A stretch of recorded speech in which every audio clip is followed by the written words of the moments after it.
देवपल्लिनी कहते हैं अथवा नृसिंहदेव यहाँ पर जब प्रकट हुए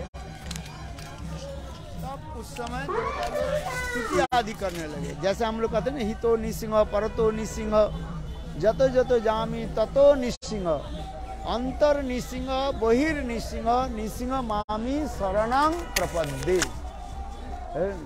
नृसिंहदेव के अनेक स्तुति है। जिस प्रकार जयदेव गोस्वामी पाद नृसिंहदेव के स्तुति प्रसंग भी वर्णन करते हैं। तब कर कमल बरे नख अद्भुत सिंगम दलित हिरण्य कशिपु तनु भृंगम केशवधृत नर हरि रूप जय जगदीश हरे जय जगदीश हरे।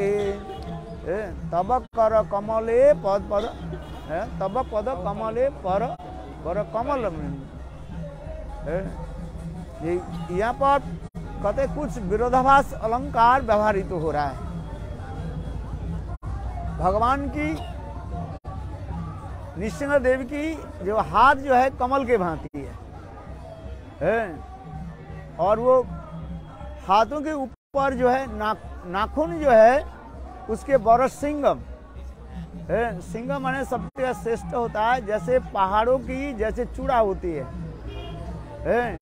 उसी प्रकार नृसिंहदेव की कर कमल के ऊपर नाखून जो है वो श्रृंग के भांति है। उसके ऊपर हिरण्यकशिपु की वक्षस्थल उसमें विदरित कर रहे हैं, मैंने विदर्ण कर रहे हैं। तो उसके हमारे शास्त्र जयदेव गोस्वामी पाद यह वर्णन कर रहे हैं। कमल के मधु कौन पान करता है? भ्रमर पान करते हैं। तो देखो हिरण्यकशिपु कैसे हो गया? भ्रमर हो गया। और भगवान की हाथ और नाखून क्या हो गया? कमल हो गया। तो उसमें दोष क्या है? भ्रमर जहां पर कमल प्रस्फुटित हो जाता है वहीं पर स्वाभाविक रूप में भ्रमर वहीं पर विराजमान हो जाती है। ये तब कर कमल बरे नख अद्भुत सिंगम हिरण्यकशिपु तनु भृंगम। अहो भगवान नृसिंहदेव की हाथ ऐसे सुंदर कमल के भांति है जैसे हिरण्यकशिपु रूपी मानो मधुमक्खी व भ्रमर उसके ऊपर विराजमान है। ये दिखा रहे हैं। यहाँ पर कुछ विरोधाभास अलंकार हो जाता है। विरोधाभास अलंकार हो जाता है इसलिए विरोधाभास पहले समझने। विरोधाभास अलंकार किसको कहते हैं? अलंकार शास्त्र के अनुसार भगवान के हस्त तो कमल के भांति है ये तो ठीक है, किंतु हिरण्यकशिपु ये तो असुर है और इसके साथ कैसे तुलना की? भ्रमर के साथ तुलना की। किंतु वास्तव रूप में देखा जाए हिरण्यकशिपु ये असुर नहीं है। ऊपर से तो मानो असुर के एक्टिंग कर रहे हैं, रोल कर रहे हैं। जैसे कोई यात्रा थिएटर अथवा नाटक में कोई रोल करता है, रोल समझते हो, मेकिंग द एक्टिंग, वो तो एक्ट कर रहे हैं। किंतु वास्तव रूप में हिरण्यकशिपु भगवान के भक्त है, क्योंकि ये जो थे वैकुंठ के जो है पार्षद थे। हिरण्याक्ष और हिरण्यकशिपु वैकुंठ के कौन थे? जय विजय पार्षद थे। तो भगवान के पार्षद ये क्या है? भगवान के नित्य परिकर है, भक्त है। किंतु मानो यहाँ पर जो लीला आदि कर रहे हैं ये लीला आदि के द्वारा असुर के एक रोल मात्र कर रहे हैं। इसलिए हिरण्यकशिपु कि उदाहरण दिया किसके साथ, कमल के साथ, भ्रमर के साथ उदाहरण दिया। Hiranyakashipu as like black bee, और भगवान के हाथ कैसे हैं, कमल के भांति है। इसलिए साक्षात रूप में भगवान की हस्त कमल के जो सुगंध और उसके जो है शहद जो है भक्त रूपी भ्रमर उसके आस्वादन कर रहे हैं। यहाँ पर ये विरोधाभास इसलिए अलंकार इसलिए कह रहे हैं जी, भगवान के हस्त कमल तो कमल के भांति हुआ, किंतु हिरण्यकशिपु तो असुर है, तो उसके कैसे उदाहरण दिया जाए। तो इसलिए ये उदाहरण दे रहे हैं, ये भगवान हिरण्यकशिपु भी है ऐसे उसके वक्ष विदरण क्या बोले, वक्ष विदीर्ण करके फाड़ करके ये दिखा रहे हैं जैसे भगवान किस प्रकार अपने हस्तरूपी कमल के मकरंद और अपने भक्त के किस प्रकार पान करा रहे हैं। इसलिए भक्त और भगवान की ये वैशिष्ट दिखा रहे हैं। दूसरी बात यह है, जय विजय, ये तो चतुष्सन के द्वारा अभिशप्त होकर के 3 जन्म के लिए आए हैं। पहले जन्म में हिरण्यकशिपु हिरण्याक्ष, दूसरी जन्म में रावण कुंभकर्ण त्रेता युग में, और तीसरी जन्म में शिशुपाल दंतवक्र। ये केवल भगवान की लीला रस आस्वादन करने के लिए तो आए हैं, वीर रस आस्वादन करने के लिए है। किंतु वास्तव रूप में ये लोग भगवान के क्या कर, एक प्रकार सेवा आदि कर रहे हैं। भगवान के नित्य परिकर होने के नाते भगवान की ये लोग वीर रस आस्वादन करा रहे हैं। क्यों, भगवान के साथ कौन लड़ सकते, कोई नहीं लड़ सकते। तो भगवान ने किया कि जोगमाया के द्वारा चतुष्सन के मुखारबिंद में प्रवेश करके ये जय विजय के अभिशप्त करा दिया है, और अभिशप्त करा करके फिर मर्तभूमि में लेकर के आए। क्योंकि वैकुंठ में जय विजय तो भगवान के साथ लड़ेंगे नहीं है, कुश्ती कौन दंगल करेगा। समान वस्तु के साथ समान वस्तु जो है कुश्ती कर सकते हैं। समान वस्तु के साथ समान वस्तु कुश्ती हो सकता, दंगल हो सकता है। एक शेर के साथ एक चूहे के साथ कुश्ती नहीं हो सकता है, दंगल नहीं हो सकता है। Can not fight each other. तो क्या करना चाहिए, शक्ति। एक्चुअल वास्तव रूप में विश्वनाथ चक्रवर्ती आदि कहते हैं स्वयं भगवान ने किया कि उनके हृदय में भी शक्ति संचार किया। किसके हृदय में, हिरण्यकशिपु और हिरण्याक्ष के हृदय में अपने शक्ति संचार किया, और वीर रस आस्वादन करने के लिए उनके हृदय में शक्ति संचार किया। ऐसे कोई असुर नहीं है भगवान के साथ लड़े, युद्ध करे। भगवान के साथ लड़ने के लिए भगवान की भांति क्षमता होनी चाहिए। इसलिए भगवान ने किया कि अपनी जो शक्ति जो है उनमें ही प्रवेश कराया। वास्तव भगवान किसके साथ लड़ रहे हैं, अपने शक्ति के साथ ही लड़ रहे हैं। तो ये समझते जो है शुद्ध विचार आदि दिया गया। दूसरी विचार यह भी दिया गया, ये एक समय नारायण जो है, भगवान नारायण वैकुंठ में विश्राम कर रहे थे, और उस समय लक्ष्मी देवी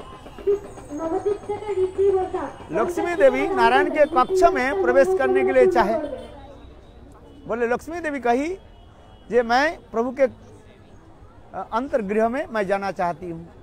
तो उस समय ये जय विजय जो है उनको माना कर दिया। देखो कहाँ की खबर। इसके लिए भी कहते हैं वो आगे लीला के संपादन करने के लिए उस समय लक्ष्मी देवी के मन में कष्ट हुई, इसलिए लक्ष्मी देवी ने किया कि मनी मन मानो उनको भी ऐसे कर दिया, जाओ तुम लोग कुछ समय के लिए प्रभु के सेवा के लिए तुम लोग वंचित हो जाओगे। इसलिए विश्वनाथ चक्रवर्ती पाद और श्रील रूप गोस्वामी पाद लघु भागवत ग्रंथ में भी ऐसे भी वर्णन कर रहे हैं। इसलिए भगवान की इच्छा से ही वे लोग फिर मर्त भूमि में आए, क्योंकि कहीं पर किसी के चरण में अपराध हो जाए तो अपराध किस प्रकार दूर हो उसके लिए बता रहे हैं। तो लक्ष्मी देवी उनका प्रवेश क्या बोले जय विजय जो है उनके द्वारपाल थे, और प्रभु उस समय विश्राम कर रहे थे। कौन? नारायण विश्राम कर रहे थे। तो श्रेष्ठ कौन है? लक्ष्मी देवी है कि जय विजय है? जय विजय तो केवल मात्र सेवक मात्र है, और लक्ष्मी देवी उनकी अंक साई पत्नी है। पति पत्नी की कक्ष में प्रवेश के जो है स्वाभाविक अधिकार है, किंतु जय विजय ने सेवक अभिमान करके उनको प्रवेश अधिकार नहीं दिया। इसलिए भी दिखा, यद्यपि वैकुंठ आदि में कोई अपराध के विचार नहीं है, वह अपराध नहीं होती है, तथापि वैकुंठ जगत में केवल यह दिखा रहे हैं आगे लीला संपादन करने के लिए वो उनकी लक्ष्मी देवी के चरण में मानो अपराध हो गया, अथवा लक्ष्मी देवी मानी मान उनकी जो है सेवा की अभिमान जो है अहंकार को ले लिया। कोई कोई सेवक अभिमान होता है ना, मैं सेवा करने वाले तो सेवा को अभिमान हो जाता है, तब उसके अहंकार चूर्ण करने के लिए तब उनको आना पड़ा। ये भी दिखा रहे जैसे नित्य गोलोक वृंदावन धाम में वो भी वर्णन होता है, किसी एक समय कृष्ण विराजा व गंगा के साथ मिलित हो रहे। गंगा जो एक सखी है, राधा जी के एक सखी है, गंगा एक सखी है, विराजा एक सखी है। तो कृष्ण किसी समय जो नित्य गोलोक वृंदावन धाम में गंगा अथवा विराजा के साथ कुंज में वार्तालाप कर रही थी, मिल रही थी। इतने समय राधा जी के निकट एक समाचार मिल गई। राधा जी उस समय क्रुद्ध होकर के आ गई, और उस कुंज के बाहर जो है राधा जी के भाई श्रीदाम विराजमान थे। श्रीदाम डोर के पार के रूप में विराजमान थे। तो श्रीदाम ने क्या की, राधा जी को रोक दी। तो राधा जी गुस्सा हो गया। राधा जी गुस्से होकर के श्रीदाम को अभिशाप दे दिया, जाओ तुम मर्त लोक में जाओ और असुर होकर जन्म है। तो उसमें श्रीदाम ने कहा, यार बहन तुम मुझे अभिशाप दे दिया, मैं कृष्ण के सेवा के लिए यहाँ पर विराजमान हूँ। तो श्रीदाम भी राधा जी को अभिशाप दे दिया है, जाओ हमें जैसे तुम्हें भी मर्त लोक में जाना पड़ेगा, और 100 साल तक तुम्हें कृष्ण विरह में तड़पना पड़ेगा। कितने साल? 100 साल। 100 साल तक कृष्ण विरह में तड़पना पड़ेगा। तो उसे इसके पश्चात जो है राधा जी इस जगत में एक श्रीदाम जो है वही कहते हैं, इसके एक प्रकाश जो है वो क्या नाम जलंधर होकर के आए है, जिसको कहा जाता है तुलसी के पति भी कहा जाता है, ये भी वर्णन। और वही राधा जी यहाँ पर जब आए हैं, वो राधा जी 100 साल के लिए कृष्ण विरह में तड़पने लगे हैं। ये भी जो है पुराण में वर्णन है। राधा हृदय ब्रह्मांड पुराण और अनेक पुराण में वैष्णव गोस्वामी इसको भी वर्णन किया गया है। ये विशेष करके फिर उधर जब, किंतु राधा जी तो उनको अभिशाप दे दे, श्रीदाम दुखित हो गए और फिर राधा जी अंदर में प्रवेश किया। राधा जी अंदर में प्रवेश किया तो देखा कृष्ण विचार करने लगे, जे राधा जी तो गुस्सा हो गया, जब प्रेमिक प्रेमिका में गुस्सा होती है ना, एक दूसरे के क्या करते हैं, क्या भी कर सकते हैं। तो इसलिए कृष्ण ने किया कि उस स्थान से अंतर्ध्यान हो गए, और होने के साथ ना कृष्ण अंतर्ध्यान नहीं हुए, गंगा जो है वो अंतर्ध्यान हो गए। तो उस समय गंगा जब अंतर्ध्यान हो गए, देखा तो कृष्ण कहने लगे मैं अकेली हूँ, पर झूठ बोल रही हो, अभी गंगा की बात उसके जो है गंध आ रहे। तो उसमें राधा जी ने गंगा की भी अभिशाप दे दिया, जाओ गंगा तुम मर्त लोक में जाओ और वहीं पर तुम भ्रमण करो। तो उसी प्रकार वही गंगा जो है क्या बोले, गोलोक विरजा व गंगा, उसके गंगा के एक नाम ही विरजा भी कहा जाए, विरजा भी कहा जाए, वो भी इस जगत में आए। यद्यपि दो कथाएं हैं, भागवत के अनुसार गंगा भगीरथ के द्वारा तपस्तुति होकर के ब्रह्मा जी के कमंडूल से जो है आए हैं, किंतु वास्तव असली गंगा जो है, असली गंगा कौन है, बिरजा जो है बा गंगा हुए एक सखी है, और राधा जी की सखी है। उसकी वो जब अंतर्ध्यान हो गए, वही गंगा के रूप में इस गंगा के साथ मिलित हुई। ये गंगा और राधा जी के गंगा विरजा अनेकों नाम से परिचित है। तो यही सब तो विचार है। और कृष्ण के राधा जी भी अभिशाप दे दिया, राधा जी ने कृष्ण को अभिशाप दे दिया। क्या अभिशाप दिया, ये जाओ तुमने मुझे वंचना करके, अर्थात मेरा बिना अनुमति से तुम विरजवा गंगा के साथ मिले इस कुंज में, जाओ तुम्हें मर्त लोक में जाओ। कौन अभिशाप दिया, राधा जी ने कृष्ण को अभिशाप दिया। मर्त लोक में जाओ, वहीं पर पुंसचली होकर के रहो। पुंसचली जानते हो, पुंसचली उसके कहते हैं जो व्यक्ति अनेकों स्त्रियों के साथ विहार आदि करते रहते हैं, उसके कहते हैं पुंसचली कहा जाता है। पुंसचली, PUNCHALI, पुंसचली। क्या बोला, पुंसचली, उच्चारण ठीक नहीं करते अर्थ अलग हो जाएगा।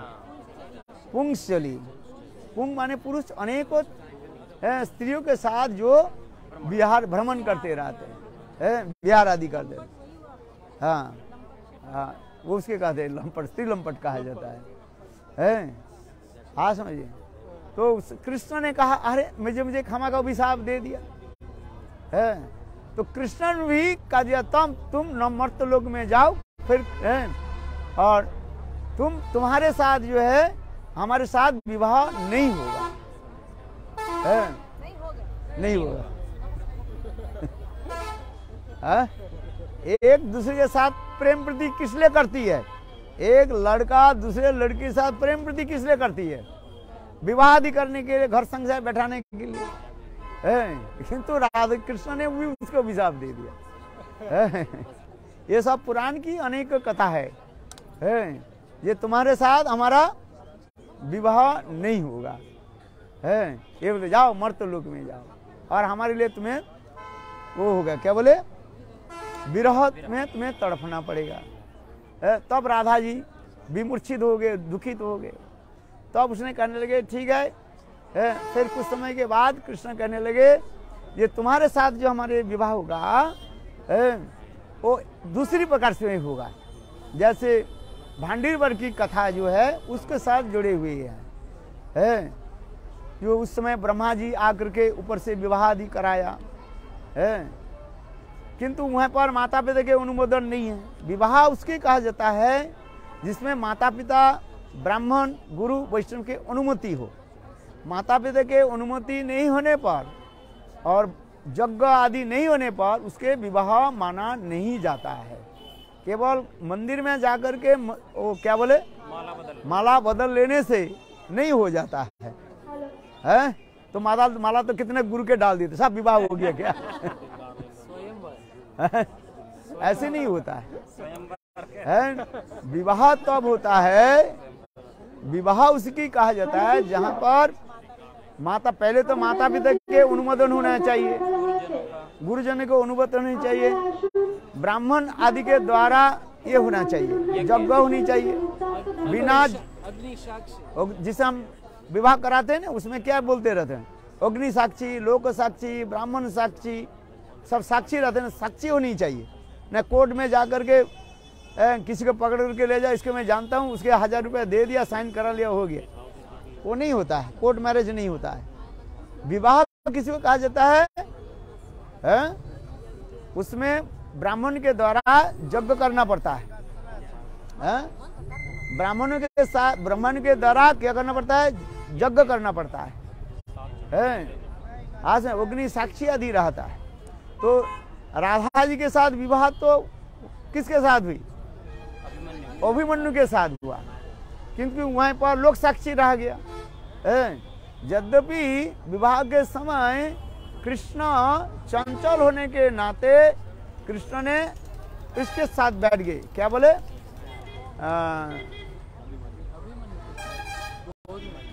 इसके गोद, अभिमन्यु के गोद में बैठ गए, और कृष्ण चालाकी करके सारे हाथ, सारे उनके जो है विवाह के सामग्री ले लिया था। किंतु तथापि लोक प्रचार में विवाह किसके साथ हुई? अभिमन्यु के साथ, अभिमन्यु के साथ विवाह होगी लोक प्रचार के अनुसार। यद्यपि विवाह किसके साथ हुई? कृष्ण के साथ, किंतु वहां पर अग्नि साक्षी, लोक साक्षी, ब्राह्मण साक्षी क्या हो गया? अभिमन्यु के साथ है। आज समझे नहीं? तो ये समस्त विचार आदि दिखा रहे हैं। विवाह आदि की जो है वास्तव रूप में होता है, यज्ञ होना चाहिए, बिना यज्ञ से विवाह माना नहीं जाता है। आज समझ में नहीं है?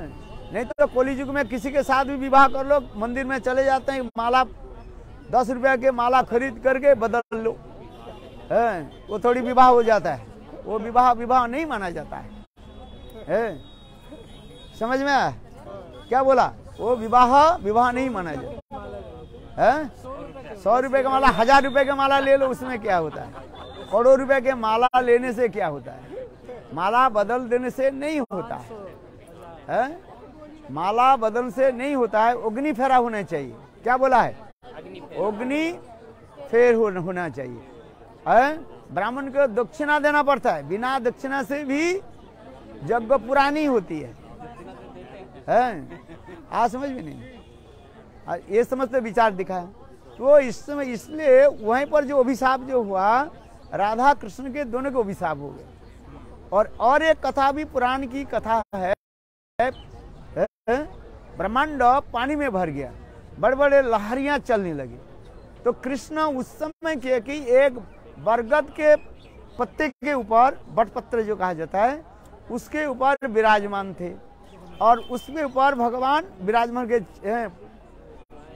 बोले महाप्रलय के स्रोत के ऊपर चलते जा रहे हैं।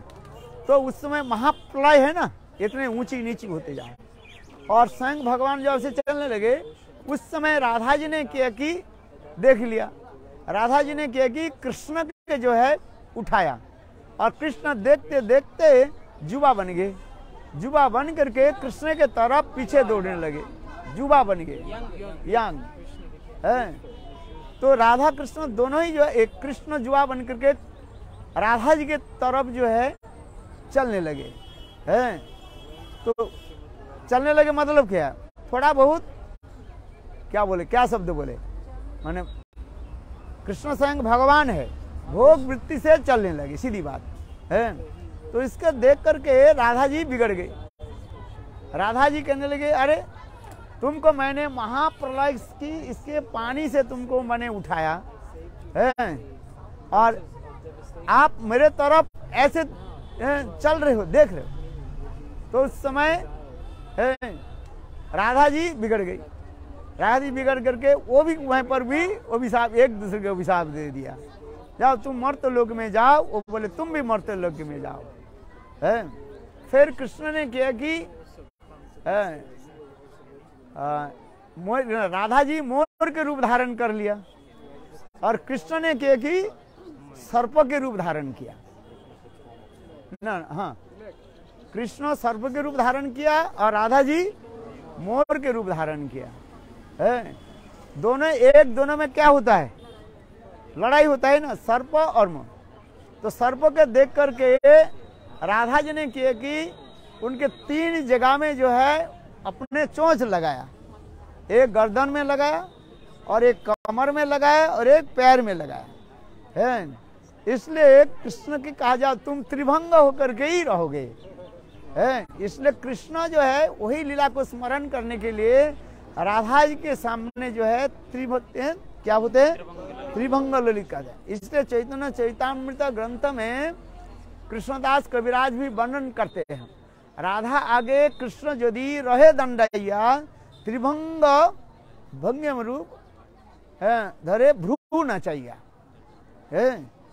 अच्छा, भ्रू किससे नचाते हैं? अर्थात राधा जी के पास कृष्ण जब आ जाते हैं वही लीला को स्मरण करने के लिए कृष्ण क्या करते हैं? अपने भ्रू के द्वारा इंगित करते हैं। आईलिड्स, आईब्राउज है, वो लीला को स्मरण कराती है। इसलिए कहता है राधा आगे कृष्ण यदि रहे दंडैया त्रिभंग ललित है भ्रू नचाइया। यहाँ पर क्या बोले? भ्रू नचाइया। जैसे प्रेमिक प्रेमिका में प्रेम होने पर प्रेम के एक संकेत होता है, जिस संकेत के द्वारा क्या होता है? भ्रू के द्वारा, आईलिड के द्वारा, आईब्रो के द्वारा क्या होता है? संकेत होता है, इशारा होती है। हाँ, समझ में? ये सब प्रेम राज्य की कथा है। ये कोई जड़ जगत की कथा नहीं है कि बस स्त्री पुरुषों की काम की कथा नहीं है, ये प्रेम की कथा है। इसलिए कृष्ण ने क्या कि भ्रू भंगिमा करके, अर्थात भ्रू के द्वारा ही कृष्ण राधा जी के जो है इंगित करते हैं। और त्रिभंग ललित किस लिए हो जाती हैं? ये कहती हैं राधा जी मानो मोर होकर के कृष्ण सर्प के क्या किया? कृष्ण रूपी सर्प के क्या किया? चोंच मारा 3 जगह में। कहाँ? चरण में, कमर में और गर्दन में। इसलिए कृष्ण के मूर्ति जहां पर देखोगे उसके क्या होता है? त्रिभंग होता है, त्रिभंग ललित कहा जाता है। कृष्ण त्रिभंग ललित किस लिए है? इसलिए त्रिभंग ललित होता है, ये राधा रूपी मोर पिकअप और कृष्ण रूपी सर्प एक दूसरे के बिल्कुल क्या होता है? विपरीत होता है। उसी लीला को स्मरण कर लिए। और फिर राधा जी ने किया कि अपने मोर के जो है वो क्या बोलते हैं? पुच्छ देश है, पुच्छ माने पिकअप फेदर जो है, पिकअप फेदर को उन्होंने छोड़ दिया। और उस समय राधा कृष्ण ने किया कि उस पिकअप फेदर को जो है अपने सिर पर रखा। अर्थात कृष्ण ये विचार करने लगे, हे राधे, तुम्हारे जो मोर पुच्छ जो है मैं अपने सदा सर्वदा सिर पर धारण करता है। इसलिए कृष्ण सदा सर्वदा क्या रखते हैं? मयूर के पंखा जो रखते हैं। गोपियों की कृष्ण के प्रति दर्शन की लालसा 2 वस्तु में होता है। एक होता है त्रिभंग ललित, 3 होता है। एक त्रिभंग ललित, दूसरी जो है मोर पंखा, तीसरी क्या है? बांसुरी है। ये बांसुरी की कथा भी बहुत सुंदर है। बांसुरी, कृष्ण बांसुरी क्यों धारण करते हैं? बोले देखो, लक्ष्मी देवी के स्वयं भगवान जो है अपने वक्षस्थल में स्वर्ण रेखा के भांति में रखा। ये कथा हम बताते हैं, कहाँ पर बताते हैं? अरे लक्ष्मी देवी के स्थल जो है बेलवन में, लक्ष्मी देवी इतने तपस्या आदि की, तपस्या के फलस्वरूप रास में प्रवेश करना चाहती हैं, किंतु तथापि से प्रवेश अधिकार नहीं मिला। तब उन्होंने किया कि उनको अपने वक्षस्थल की बाएं तरफ जो है स्वर्ण रेखा के रूप में ले लिया। इसलिए लक्ष्मी देवी कृष्ण के वाम अंग पर स्वर्ण रेखा के रूप में रहती है। लक्ष्मी रूप में तो राक्षसस्थल में प्रवेश अधिकार नहीं मिला, किंतु स्वर्ण रेखा के रूप में प्रवेश अधिकार मिला है। और इसको देख करके कल्पभेद सुहृदि कथा, सरस्वती देवी भी बहुत साल तक कृष्ण के आराधना की है। लक्ष्मी सरस्वती जो है, और सरस्वती देवी कृष्ण के प्रार्थना करने लगे, ये आप मुझे अपने रासस्थल में प्रवेश कराइए। तो उसमें बोले देखो गोपी बिना तो प्रवेश हो ही नहीं होगा। तो एक स्वरूप में किया कि कृष्ण ने कहा जाओ तुम मेरा जो है वंशी के रूप में रहोगे। ये पुराण की कथा है, शायद ये भविष्य पुराण और किसी पुराण की कथा है, ये वंशी रूप में ही प्रकट होगा। इसलिए वंशी की जन्म कथा जो है, वंशी के उत्पत्ति की कथा उसी प्रकार बताया गया। ये वही सरस्वती देवी जो है वंशी के रूप में कृष्ण की सदा सर्वदा अधरामृत पान करते हैं। लक्ष्मी देवी तो कृष्ण के जो है वक्षस्थल में स्वर्ण रेखा के रूप में रहे, और सरस्वती देवी किसके रूप में, वंशी के रूप में, और कृष्ण के जो है अधरामृत पान करने लगे। तो ये समस्त अनेकों कथा जो है, इसलिए मैं ये कह रहा हूँ यद्यपि वैकुंठ आदि जगत में कोई अभिशाप नहीं है, तथापि जोगमाया के द्वारा लीला आदि संपादन करने के लिए स्वयं ये समस्त जो है दिखाते रहते हैं। किंतु वैकुंठ जगत उसकी कहते हैं विगता कुंठा रोहिता इति वैकुंठा, जिस जगत में किसी प्रकार कुंठा धर्म नहीं है। कुंठा किसको कहा जाता है, जिसमें काम क्रोध आदि नहीं है, उसे कहते हैं कुंठा कहा जाता है। सत्य रज तमगुण के अति स्थान है वैकुंठ धाम। क्या बोला, वैकुंठ धाम के कहा जाता है सत्य रज तम के अतीत स्थान है। तो तथापि यहाँ पर जो अभिशाप आदि दिखा रहे हैं, पर क्रोध आदि प्रकाश आदि कह रहे हैं, ये केवल लीला संपादन आदि करने के लिए है। इसलिए भी कह रहे हैं जैसे कवि जी देखो है, उससे कभी है ये करना नहीं चाहिए। क्या बोले है?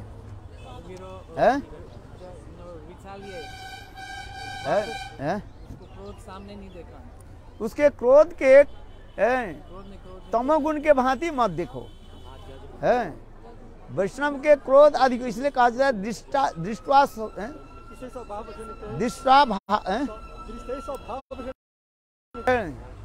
उसके प्रति अवमानना व उनके प्रति अस्वाभाव करना नहीं चाहिए है। दृष्टा स्वभाव जनिति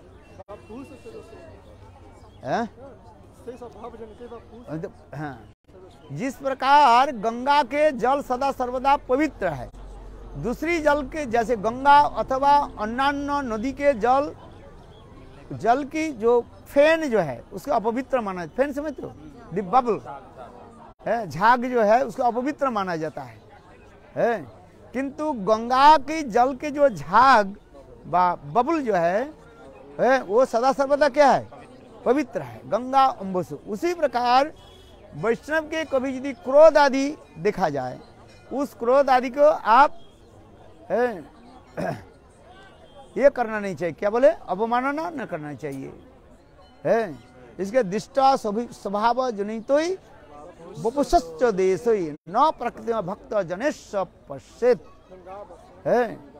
आज समझिए, ये समझ विचार होनी चाहिए, नहीं तो स्थूल दृष्टि से आप विचार कर दो अपराध हो जाएगा और अनंत काल के लिए भक्ति राज्य से वंचित हो जाओगे। इसलिए कहता है, इसलिए रूप गोस्वामी पाद वर्णन करें दृष्टवा स्वभाव जनित वपुषश्च दोषोई। वपुषश्च दोषी मतलब क्या है, उनके शरीर धर्म की आदि क्रिया आदि देख करके हमारे हृदय में किसी प्रकार अश्रद्धा उत्पन्न हो जाए तो अपराध हो जाता है। आज समझ में है, रोग शोक ग्रस्त साधु के देख करके आप कहते ये थोड़ी साधु है, तो क्या होता है, यो अपराध हो जाता है। आज समझ में नहीं। इसलिए ये समस्त दिखा रहे हैं, ये वैकुंठ आदि में कैसे क्रोध आ गया, जय विजय को विशाप दे दिया, और एक ये जो ब्रह्मचारी है, 4 कुमार ब्रह्मचारी थे ना, केवल ब्रह्मचारी भी नहीं, ये लोग थे क्या बोले ब्रह्म में लीन होने वाले हैं, ब्रह्मज्ञ तत्त्वज्ञ। ऐसे ब्रह्मज्ञ लीन होने वाले व्यक्ति के हृदय में क्रोध नहीं आता है। गीता में का भगवान कहते हैं ब्रह्म ज्ञानी के लक्षण क्या है? ब्रह्मभूत प्रसन्नात्मा न सजति न कांक्षति सम सर्वभूतेषु सम सर्वस्व भूतेषु मद्भक्ति लभते पराम है। ये ब्रह्मज्ञानी के लक्षण होता है ये जिनके हृदय में किसी प्रकार काम क्रोध आदि नहीं आता है, उसके ब्रह्मज्ञानी कहा जाता है। क्रोध आना नहीं चाहिए। तो जय विजय तो ब्रह्मज्ञानी थे, उनके क्रोध कैसे आ गया है? और जिससे जय विजय के उन्होंने अभिशाप दे दिया। इसलिए कह रहे हैं वास्तव रूप में शुद्ध भक्त के हृदय में व मुखारविंद में स्वयं जोग माया प्रकटित होकर के उन्होंने अभिशाप दे दिया। जैसे नारद ऋषि, जैसे नारद ऋषि कोई साधारण नहीं थे, नारद या गोपी, और उन्होंने क्या की, किसको अभिशाप दे दिया? जमलार्जुन यानी नौल कुबेर और मणिग्रीव को अभिशाप दे दिया है। किंतु ये अभिशाप ही उनके क्या हो गया? वरदान हो गया है। ना जाने कितने हजारों साल भजन करने पर भी है सिद्ध देह की प्राप्ति कर सके व नहीं भी कर सके, किंतु नारद जी के कृपा से कुछ समय के लिए वृक्षजनी प्राप्ति किया है, और वृक्षजनी प्राप्त करके फिर उन्होंने नित्य गोलोक वृंदावन धाम में चले गए। और जिसे कहा जाता है क्या, जमलार्जुन भंजन लीला आदि करके वो कहाँ चले गए? गोलोक वृंदावन में चले गए, जिसमें मधुकंठ और स्निग्धकंठ के रूप में विराजमान हुए। तो देखो नारद जी के अभिशाप ही क्या हो गया? वरदान हो गया है। इसी प्रकार कभी कभी शुद्ध भक्त की अभिशाप भी उनके रूढ़ शब्द भी हमारे लिए क्या हो जाता है? वरदान हो जाता है।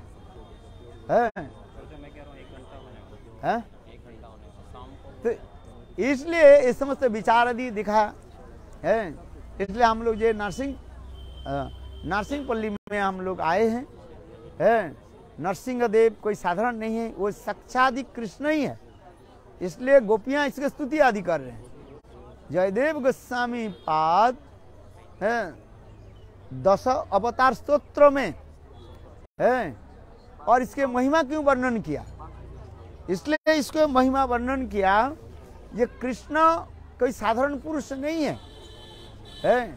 गोपियों की भी है अपने एक क्या बोलते हैं हृदय में एक आनंद है।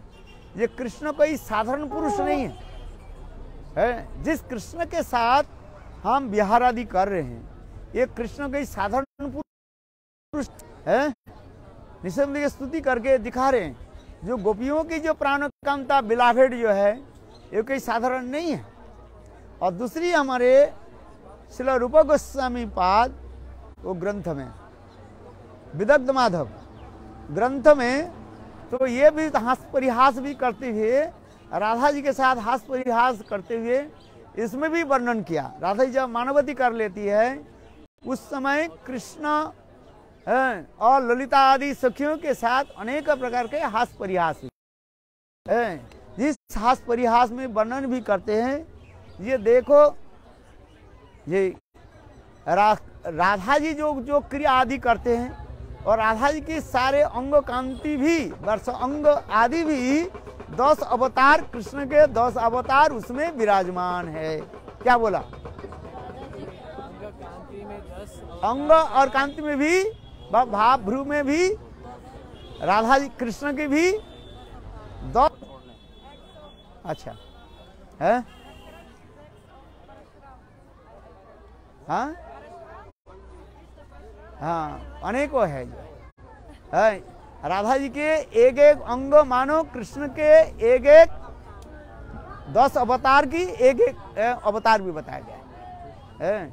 ये समस्त सुंदर वर्णन है, रूप गोस्वामी पाद ने इसको वर्णन किया हम लोग विदग्ध माधव नाटक में इसको वर्णन किया गया।